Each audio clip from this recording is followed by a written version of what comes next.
ಮನೋರತಂಗಲ್ ಈ ಸೀರೀಸ್ ಅಲ್ಲಿ Malayalam lead actors ಆಗಿರೋ ಕಮಲ್ ಹಾಸನ್, ಮೋಹನ್ ಲಾಲ್, ಮಮ್ಮೂಟಿ, ಫಹದ್ ಫಾಜಿಲ್, ಪಾರ್ವತಿ ತಿರುವತ್ತು ಇನ್ನೂ ದೊಡ್ಡ ದೊಡ್ಡ ಕ್ಯಾಸ್ಟೇ ಇದೆ ಈ ಸೀರೀಸ್ ಅಲ್ಲಿ. ಅಂಡ್ ಇದನ್ನ ಕನ್ನಡದಲ್ಲಿ ಡಬ್ ಮಾಡಿ OTT ನಲ್ಲಿ ರಿಲೀಸ್ ಮಾಡಿದ್ದಾರೆ. ಸೊ ಈ ಸೀರೀಸ್ ಹೇಗಿದೆ ಅಂತ ತಿಳ್ಕೊಳಕ್ ಮುಂಚೆ ಸಬ್ಸ್ಕ್ರೈಬ್ ಆಗಿಲ್ಲ ಅಂದ್ರೆ ಸಬ್ಸ್ಕ್ರೈಬ್ ಮಾಡ್ಕೊಂಬಿಡಿ. ಇನ್ನ ಪ್ಲಾಟ್ ವಿಷಯಕ್ಕೆ ಬರೋದಾದ್ರೆ ಈ ಸೀರೀಸ್ ಅಲ್ಲಿ ಟೋಟಲ್ ಆಗಿ 9 ಸಣ್ಣ ಸಣ್ಣ ಕಥೆಗಳಿರ್ತವೆ. ಅದರಲ್ಲಿ ಫಸ್ಟ್ ಎಪಿಸೋಡ್ ಪ್ಲಾಟ್ ಏನಂದ್ರೆ ಬೋಟ್ ನಡೆಸೋ ಬಬುಟ್ಟಿ ಅವ್ನ ಫ್ರೆಂಡ್ ತಂಗಿನ ಮದ್ವೆ ಆಗ್ಬೇಕು ಅಂತ ಅನ್ಕೊಂತಾನೆ.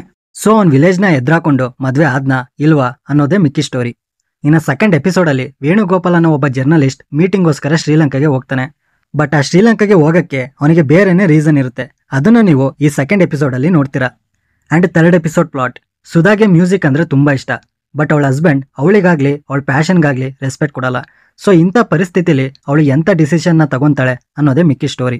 ಇನ್ನು ಫೋರ್ತ್ ಎಪಿಸೋಡ್ ಪ್ಲಾಟ್, ಸಾವು ಬದುಕಿನ ಮಧ್ಯೆ ಇರೋರ್ನ ನೋಡಿ ನಮ್ಗ್ಯಾಕೆ ಅಂತ ಅನ್ಕೊಳ್ಳೋ ಟೈಪ್ ಜನಗಳು. ಬಟ್ ಗೋಪಿ ತುಂಬಾ ಓದ್ಕೊಂಡಿದ್ರು ಸಹ ಆ ಜನಗಳ ತರನೇ ಇವನು ನಮ್ಗ್ಯಾಕೆ ಅನ್ನೋ ರೀತಿಲಿ ಇರ್ತಾನೆ. ಸೊ ಯಾಕತರ ಇರ್ತಾನೆ ಅನ್ನೋದೇ ಸ್ಟೋರಿ. ಇನ್ನು ಫಿಫ್ತ್ ಎಪಿಸೋಡ್ ಪ್ಲಾಟ್, ಮ್ಯಾರೇಜ್ಗೆ ರೆಸ್ಪೆಕ್ಟ್ ಅನ್ನೋದೇ ಹೋಗಿ ಹೆಂಡ್ತಿನೂ ಒಂದು ವಸ್ತು ತರ ನೋಡೋ ಗಂಡ. ಸೊ ಈಗ ಹೆಂಡ್ತಿ ಏನ್ ಮಾಡ್ತಾಳೆ ಅನ್ನೋದೇ ಮಿಕ್ಕಿದ ಕತೆ. ಇನ್ನು ಸಿಕ್ಸ್ತ್ ಎಪಿಸೋಡ್ ಪ್ಲಾಟ್, ಬಾಲು ಕೆನಡಾಗೆ ಹೋದಾಗ ಅವನಿಗೆ ಜಾಬ್ ಸಿಗ್ದಲೆ ಎಂಥ ಪರಿಸ್ಥಿತಿನ ಫೇಸ್ ಮಾಡ್ತಾನೆ ಅನ್ನೋದೇ ಸ್ಟೋರಿ. ಇನ್ನು ಸೆವೆಂತ್ ಎಪಿಸೋಡ್, ಹೆಂಡತಿ ಮಕ್ಕಳು ಇದ್ರೂ ಕೂಡ ಬೇರೆ ಅವಳನ್ನ ಲವ್ ಮಾಡ್ತಾನೆ ಗಂಡ. ಸೊ ಅದರಿಂದ ಅವನ ಲೈಫ್ ಏನಾಗುತ್ತೆ ಅನ್ನೋದೇ ಸ್ಟೋರಿ. ಇನ್ನು ಏಯ್ತ್ ಎಪಿಸೋಡ್, ಮನುಷ್ಯನಿಗೂ ನೇಚರ್ಗೂ ಯಾವ ರೀತಿ ಬಾಂಡಿಂಗ್ ಇರುತ್ತೆ ಅನ್ನೋದನ್ನ ಈ ಎಪಿಸೋಡ್ ಅಲ್ಲಿ ನೋಡ್ತೀರಾ. And lastly ninth episode plot, ಮಕ್ಕಳು ಹಾಗೂ ತಂದೆ ಮಧ್ಯೆ ಪ್ರೀತಿ ಇರುತ್ತೆ. ಬಟ್ ಒಂದು ಇನ್ಸಿಡೆಂಟ್ ಇಂದ ಆ ಪ್ರೀತಿ ದೂರ ಆದಾಗ ಆ ಪ್ರೀತಿ ಬಯಸೋ ತಂದೆ. ಸೊ ಇದೆಲ್ಲ 9 ಡಿಫ್ರೆಂಟ್ ಕತೆ ಆಗಿರೋದ್ರಿಂದ 9 ಕತೆದು ಪ್ಲಾಟ್ನೇ ಹೇಳಿದ್ದೀನಿ. ಇನ್ನು ಈ ಸೀರೀಸ್ ಅಲ್ಲಿ ಎಲ್ಲ top actors, top directors, top technicians ಎಲ್ಲರೂ ಈ ಸೀರೀಸ್ಗೋಸ್ಕರ ವರ್ಕ್ ಮಾಡಿದ್ದಾರೆ. ಅದಕ್ಕೆ ಮೇನ್ ರೀಸನ್ನೇ MT ವಾಸುದೇವನ್ ನಾಯರ್.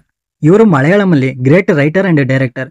ಅವ್ರು ಬರ್ದಿರೋ ಕೆಲವು ಶಾರ್ಟ್ ಸ್ಟೋರೀಸ್ನ ತಗೊಂಡು ಈ ಸೀರೀಸ್ನ ಮಾಡಿದ್ದಾರೆ.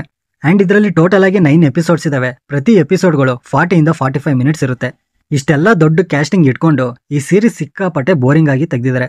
ಪ್ರತಿ ಎಪಿಸೋಡು ನಿದ್ದೆ ಬರ್ಸುತ್ತೆ. ಸ್ಟೋರೀಸ್ ಎಲ್ಲ ಡೀಸೆಂಟ್ ಆಗಿ ಚೆನ್ನಾಗೇ ಇದೆ. ಬಟ್ ಆ ಕತೆ ಏನಿದ್ರು 20 ರಿಂದ 30 ನಿಮಿಷವರೆಗೂ ಅಷ್ಟೇ ನರೇಟ್ ಮಾಡೋಕ್ಕಾಗೋದು. ಬಟ್ ಇವರು 40 ರಿಂದ 45 ನಿಮಿಷ ರಬ್ಬರ್ ಎಳ್ದಂಗೆ ಎಳ್ದಿದ್ದಾರೆ. ಇನ್ನು ಸಿನಿಮಾಟೋಗ್ರಫಿ ಅಂಡ್ ಪರ್ಫಾರ್ಮೆನ್ಸ್ ಅಷ್ಟೇ ಚೆನ್ನಾಗಿದ್ದು. ಮಿಕ್ಕಿದೆಲ್ಲ ಅನ್ಇಂಟ್ರೆಸ್ಟಿಂಗ್ ಅಂಡ್ ಲ್ಯಾಕ್ ಫೀಲ್ನ ಕ್ರಿಯೇಟ್ ಮಾಡಿಸುತ್ತೆ. ಅಂಡ್ ಈ ಸೀರೀಸ್ನ ನೋಡ್ತೀನಿ ಅನ್ನೋರಿಗೆ ಸಿಕ್ಕಾಪಟ್ಟೆ ಪೇಷನ್ಸ್ ಇರಬೇಕು. ಇಲ್ಲ ಅಂದ್ರೆ ಒಂದು ಎಪಿಸೋಡ್ ನೋಡೇ ತೆಗ್ದಾಕ್ಬಿಡ್ತೀರಾ. ಇನ್ನೊಂದ್ಸಲ ಮಲಯಾಳಂ ಸೀರೀಸ್ ನೋಡೋದೇ ಬೇಡ ಅನ್ಸ್ಬಿಡ್ಬೇಕು. ಆ ರೀತಿ ಮಾಡುತ್ತೆ. ಅಂಡ್ ಪ್ರತಿ ಎಪಿಸೋಡಲ್ಲೂ ಸ್ಟಾರ್ಟಿಂಗ್ ಕಮಲ್ ಹಾಸನ್ ಅವ್ರದ್ದು ಒಂದು ಸಣ್ಣ ಇಂಟ್ರೋ ಇರುತ್ತೆ.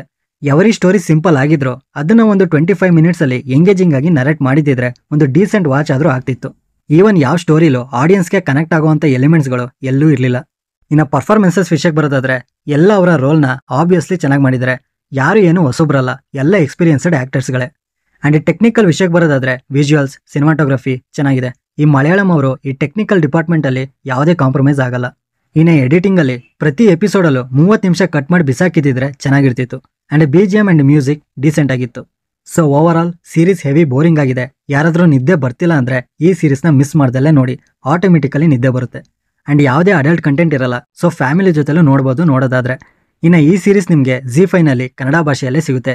ಅಂಡ್ ಈ ಸೀರೀಸ್ಗೆ ನಾನು ಕೊಡೋ ರೇಟಿಂಗ್ 10ಗೆ 4. ಆಲ್ರೆಡಿ ನೀವೇನಾದ್ರೂ ಈ ಸೀರೀಸ್ನ ನೋಡಿದ್ರೆ ನಿಮಗೇನು ಅನ್ನಿಸ್ತು ಅನ್ನೋದನ್ನ ಕಮೆಂಟ್ ಬಾಕ್ಸಲ್ಲಿ ತಿಳಿಸಿ. ಸೊ ಈ ರಿವ್ಯೂ ನಿಮ್ಗೆ ಏನಾದರೂ ಇಷ್ಟ ಆಗಿದ್ರೆ ಲೈಕ್ ಮಾಡಿ, ಶೇರ್ ಮಾಡಿ. ಹೊಸಬ್ರಾಗಿದ್ರೆ ಈ ಚಾನಲ್ನ ಸಬ್ಸ್ಕ್ರೈಬ್ ಮಾಡಿಕೊಂಡು ಪಕ್ಕದಲ್ಲಿರೋ ಬೆಲ್ ಐಕನ್ನ ಪ್ರೆಸ್ ಮಾಡಿ. ಮತ್ತೆ ಸಿಗೋಣ.